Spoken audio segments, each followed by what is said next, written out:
आप हफ्ता भर चाहे अपने कामों में हो, अपने जॉब में हो, है ना, लेकिन एक दिन जो प्रभु के घर में आने का समय है, ये हमारे लिए आनंद का है। हालेलुया। क्योंकि हमने नहीं चुना, लेकिन प्रभु ने हमें चुना है। आमीन। हालेलुया। जब हम पापी ही थे तभी उसकी नज़र हम पर पड़ी और हमें उसने चुना, हमें अलग किया। हालेलुया। कितने लोग तैयार है वचन के लिए? अगर आप वचन के लिए तैयार है तो वचन के अनुसार छूटने के लिए भी, आज़ाद होने के लिए भी आप तैयार हैं। सिर्फ सुनने के लिए तैयार है? कितने लोग सिर्फ सुनने के लिए तैयार है? आमीन। हालेलुया। कितने लोग सिर्फ सुनने के लिए तैयार है? हम वचन को सुनते हैं और समझते हैं इसीलिए कि उस वचन के द्वारा हमारी समझ खुले, है ना, और हम आत्मा से भरे जाए, हम आत्मा में फिर से नए किए जाए, है ना, हम तरोताज़ा किए जाए। जैसे घास पर आप देखते हैं सुबह सुबह ओस पड़ी होती है ना, उसके द्वारा क्या होता है, वो घास फिर से तरोताज़ा हो जाता है, टवटवीत होऊन जाते पुन्हा, है ना। वैसे ही परमेश्वर का वचन है, चाहे हम मुरझाए हुए क्यों ना हो, उसके वचन रूपी ओस के द्वारा आज उसके लोग हरे भरे किए जाएंगे। आमीन। आमीन। हालेलुया। बोलो मैं तैयार हूँ वचन के लिए, और वचन के अनुसार छूटने के लिए भी, वचन के अनुसार आजाद होने के लिए भी आज मैं तैयार हूँ। आज का वचन मेरे लिए है। बोलो अपने पड़ोसी से, आज का वचन मेरे लिए है। बोलो मेरे लिए है। हालेलुया। आमीन। पढ़ेंगे मरकुस रचित सुसमाचार उसका 4था अध्याय, मरकुस रचित सुसमाचार उसका 4था अध्याय। हिरी बाशा घोरा बाला रबा शतोरा बाला रबा। Welcome Holi master, welcome Lord Jesus. उसका वचन 35।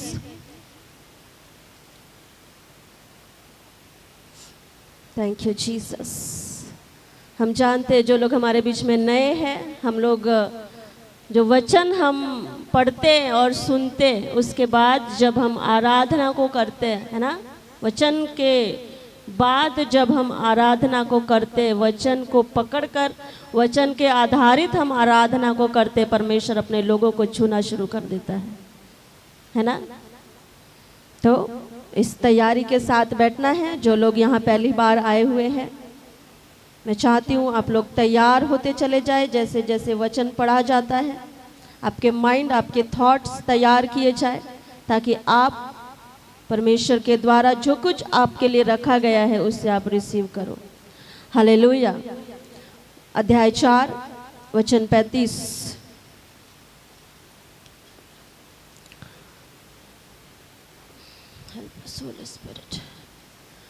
उसी दिन जब सांझ हुई तो उसने चेलों से कहा, आओ हम पार चले। और वे भीड़ को छोड़कर जैसा वह था वैसे ही उसे नाव पर साथ ले चले, और उसके साथ और भी नावें थी। तब बड़ी आंधी आई और लहरें नाव पर यहाँ तक लगी कि वह पानी से भरी जाती थी, पर वह आप पिछले भाग में गद्दी पर सो रहा था। तब उन्होंने उसे जगाकर उससे कहा, हे गुरु, क्या तुझे कुछ भी चिंता नहीं कि हम नष्ट हुए जाते हैं?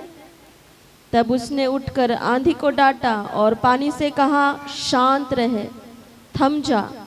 और आंधी थम गई और बड़ा चैन हो गया। और उसने कहा, तुम क्यों डरते हो? क्या तुम्हें अब तक विश्वास नहीं?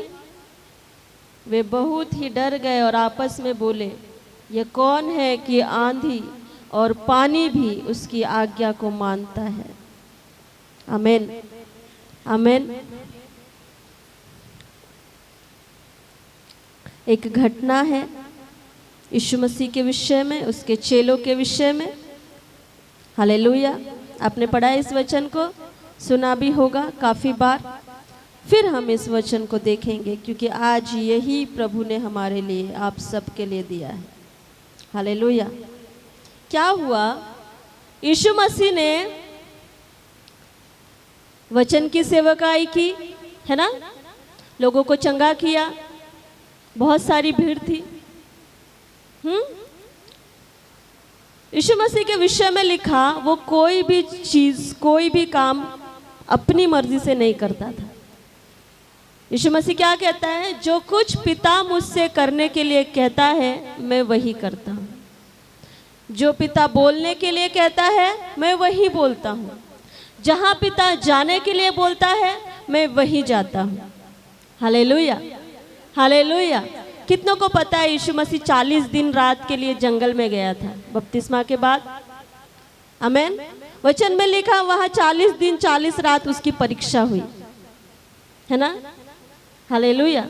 तो वो जंगल में गया, उसकी परीक्षा हुई, तो आपको क्या लगता है उसको किसने वहाँ भेजा था? अब बहुत लोगों को ऐसा लगता है उसकी परीक्षा हुई मतलब वहाँ शैतान ले गया था। हालेलुया। पढ़ोगे ठीक से, वहाँ लिखा है आत्मा उसे जंगल में ले गया ताकि शैतान से उसकी परीक्षा हो। हालेलुया। वो परमेश्वर के आत्मा के अगुवाई में जंगल में गया। क्यों? क्योंकि उसकी परीक्षा हो। हालेलुया। तो आत्मा कई बार ऐसे स्थानों में भी ले जाता है जहां आपकी परीक्षा की जाए। हालेलुया। आप ये नहीं कह सकते कि यहाँ तो परीक्षा हो रही है, यहाँ तो बड़ा टेंशन वाला काम है, तो ये परमेश्वर की ओर से यहाँ मैं नहीं आया हूँ। हालेलुया, हालेलुया, आमेन। वचन में लिखा यीशु मसीह ने वचन की सेवकाई की, बीमारों को चंगा किया, और बहुत भीड़ यीशु मसीह के पास थी उस समय में। और यीशु मसीह ने क्या कहा अपने चेलों से कि हमें उस पार जाना है। ये भीड़ जो हमारे साथ है यही छोड़ना होगा इन्हें, और हमें परमेश्वर के कामों को करने के लिए दूसरे नगर में, नदी के उस पार हमें जाना है ना। चेलों ने उसके एक शब्द को पकड़ा और नाव तैयार की और फिर चले गए। हालेलुया। यीशु मसीह ने कहा था आओ हम पार चले, उस पार चले, और वे भीड़ को छोड़कर जैसा वह था वैसे ही उससे नाव पर लेकर चले गए, और उसके साथ और भी नावें थी। वचन में लिखा तब बड़ी आंधी आई। Hallelujah, hallelujah. यीशु मसीह अब तक था वहाँ पर, और वहाँ पर नदी भी थी और वहाँ नावें भी थी। लेकिन जब रात हुई और यीशु मसीह को उस पार जाना था, तो जब यीशु मसीह और उसके चेले उस पार जाने के लिए नदी में उस नाव में सवार हुए और आगे निकले, और देखो क्या हुआ, कुछ दूरी पर वो पहुँचे ही थे कि वहाँ पर क्या हुआ, पानी में आंधी आई, तूफान आया। वो रात का समय था। कौन सा था? रात का समय था। और जैसे ही वो थोड़े दूर चले गए, थोड़े गहरे में चले गए, हाँ नाव में थे, और आंधी आई। और यीशु मसीह तो दिन भर का थका हुआ था, उसने बहुत काम किए थे, है ना। सुसमाचार प्रचार किया, लोगों को चंगा किया, और कितना वो थक गया था, वो शरीर में भी था, है ना। Hallelujah, hallelujah. मैं जानती हूँ जब यहाँ से आराधना खत्म होती है तो मेरी हालत क्या हो जाती है। मैं बस में बैठी कि बस ऐसे हो जाती हूँ। हालेलुया। हम तो इस बात से समझ सकते हैं कि यीशु मसीह के पास हमसे बहुत ज़्यादा गुनाह में लोग थे, और वो बहुत थक गया था। उसने क्या किया, नाव पर बैठ गए और चलो चलो चलो चल रहे, और अपन जाके सो गया। कहाँ? नाव में पिछले वाले साइड में, अंदर साइड में जाके मस्त आराम से सो गया। क्या लिखा? यीशु मसीह नाव के पिछले भाग में आराम से गद्दी पर सो गया। और इधर क्या हुआ? तूफान आया, पानी में आंधी आई, और यीशु मसीह मस्त आराम से सो रहा है। Hallelujah, hallelujah, hallelujah. चेले आए, बड़े बड़े चेले थे, वो लोग ऐसे थे कि उनको पानी के बारे में और जो तूफान आए तो कैसे संभलना है उनको पता था। वो लोग मछलियों पकड़ने का काम करते थे, उनको पता था कि अगर समंदर में तूफान आ जाए तो नाव को कैसे हैंडल करना है, कैसे हमें पार जाना है, कैसे हमें बचना है। ये बड़े बड़े धुरंधर थे वहाँ पर। आप लोग समझ रहे हैं, उन्हें सारी जानकारी थी। लेकिन ये अब उनके बस के बाहर हो गया था। वो तूफान इतना था कि वचन में लिखा नावें डूबने लगी। हाँ, पानी नाव में भरने लगा। अब ये बहुत ज़्यादा डरे चेले यीशु मसीह के पास जाकर उसको देख रहे, ये आराम से सो रहा है, उसको चिल्ला रहे। किसको? ए गुरु, तेरे को कुछ भी चिंता नहीं है? हालेलुया। हम नाश हो रहे हैं, मर जाएंगे, देख कितना तूफान है और तू यहाँ आराम से सो रहा है। Hallelujah, hallelujah. हमारे साथ भी होता है कभी कभी ऐसा, है ना? प्रभु, ये इतनी बड़ी समस्या तुझे दिखता नहीं है? तू क्यों नहीं निकालता मुझे यहाँ से? मैं मर जाऊंगा परमेश्वर, है ना? Hallelujah, hallelujah. बहुत ही सरल सा, बहुत ही यीशु मसीह उठा और जहाँ पिछले कोने में जाके सोया था वहाँ से उठता है, सामने जाता है, तूफान को शांत करता है। तूफान शांत हो गया। आंधी को, पानी को बोलता है थम जा, वो भी थम गया। हालेलुया। अब यीशु मसीह वापस चेलों की तरफ पलटता है। Hallelujah, hallelujah. अब यीशु मसीह क्या करता है? वापस चेलों के तरफ पलटता है। वचन 40, तुम क्यों डरते हो? क्या तुम्हें अभी तक विश्वास नहीं है? हालेलुया।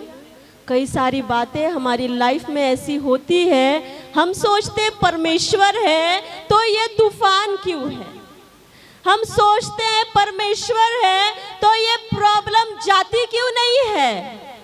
Hallelujah, hallelujah. मैं ये बैठे बैठे थोड़ा मनन कर रही थी। मैंने सोचा यीशु मसीह तो कहता है कि जो पिता मुझसे कहता है मैं वही करता हूँ, जहाँ कहीं वो जाने के लिए मुझे बोलता है मैं वही जाता हूँ, है ना? तो क्या पिता को पता नहीं था कि तूफान आने वाला है? क्या पवित्र आत्मा को पता नहीं था कि यीशु मसीह अब जाएगा तो यहाँ पर तूफान आने वाला है? सब पता था। हालेलुया। मैं सोच रही थी यीशु मसीह तो यहाँ है, पवित्र आत्मा और परमेश्वर सिंहासन पर है, स्वर्ग में है, वो आपस में क्या सोच रहे होंगे ऐसा? अरे यहाँ तो तूफान आ गया, हमने तो सोचा ही नहीं था, अब हम कैसा करेंगे? यीशु मसीह यहाँ पर बैठा हुआ है, अगले नगर में जाना है, वहाँ दुष्ट आत्मा से ग्रसित एक व्यक्ति है, कब्र में रहता है, सांकलों से बांधा हुआ उसको रखते हैं। ऐसे भयानक दुष्ट आत्मा का सामना करने के लिए हम यीशु मसीह को वहाँ भेजना चाह रहे थे, लेकिन अभी तो समंदर में तूफान आ गया, ये नाव डूब जाएगी। ये कैसा कैसा हो गया? क्या ऐसे पिता और पवित्र आत्मा चर्चा कर रहे होंगे? अटपटा लगता है, अटपटा लगता है ना? Hallelujah, hallelujah. पिता को सब पता है, पवित्र आत्मा को भी सब पता है, लेकिन फिर भी यीशु मसीह को वहीं से जाने के लिए कहा गया और यीशु मसीह जानता था कि ये होगा, आराम से सो रहा है ना? हालेलुया। वचन में लिखा यीशु मसीह ने जब चेलों को चुना, हम सिर्फ इतना ही पढ़ते हैं, है ना? यीशु मसीह ने जब चेलों को चुना, हम अगर 2 पेज पलटाते वहाँ पर लिखा है 12 प्रेरितों को जब परमेश्वर ने नियुक्त किया, वहाँ लिखा है उसने 12 को नियुक्त किया कि वे उसके साथ रहे और वह उन्हें भेजे कि वे प्रचार करें और दुष्ट आत्माओं को निकालने का अधिकार रखे। हालेलुया। हम अब तक यही पढ़ रहे हैं कि 12 चेलों को जो चुना गया वो सिर्फ यीशु मसीह के साथ सुसमाचार प्रचार की सेवकाई के लिए चुना गया, कि वो उसके साथ रहे उसके साथ रहे, उसके साथ काम करे, उसके काम में मदद करे। लेकिन एक बात यहाँ ये भी लिखी है कि परमेश्वर ने उनको दुष्ट आत्माओं पर निकालने का अधिकार भी दिया था। Hallelujah, hallelujah. तो जब चेलों ने देखा कि हम डूब रहे हैं, डरे डरे भागे भागे यीशु मसीह के पास जाते हैं, हे गुरु क्या तुझे कुछ भी चिंता नहीं है कि हम नाश हो रहे? देख नाव डूब रही है, कितना तूफान आया और तू सो रहा है। Hallelujah, hallelujah. ये अपने अधिकारों से अनजान है। आमेन, आमेन। मैंने बहुत सोचा इस बारे में, क्यों ऐसा हुआ? क्योंकि ये चेले जो अधिकार इन्हें सौंपे गए थे, उन अधिकारों से वे अनजान थे। हालेलुया। जैसे यीशु मसीह सामने जाकर उस तूफान को और उस पानी को, उस आंधी को जैसे यीशु मसीह ने डांटा, वही अधिकार चेलों को भी परमेश्वर ने दिया हुआ था। हालेलुया। वो जाकर बोल सकते थे, तूफान तू हमें मार नहीं डाल सकता, चाहे तू कितना भी ऊंचा उठे, चाहे तू आंधी में कितना भी ऊंचे में क्यों ना आ जाए। हालेलुया। तू हमें मार नहीं डाल सकता, तू हमें रोक भी नहीं सकता। क्यों? क्यों? क्योंकि गुरु ने क्या कहा है? आओ हम पार चले। यीशु मसीह ने पहले ही कहा था कि हमें पार जाना है।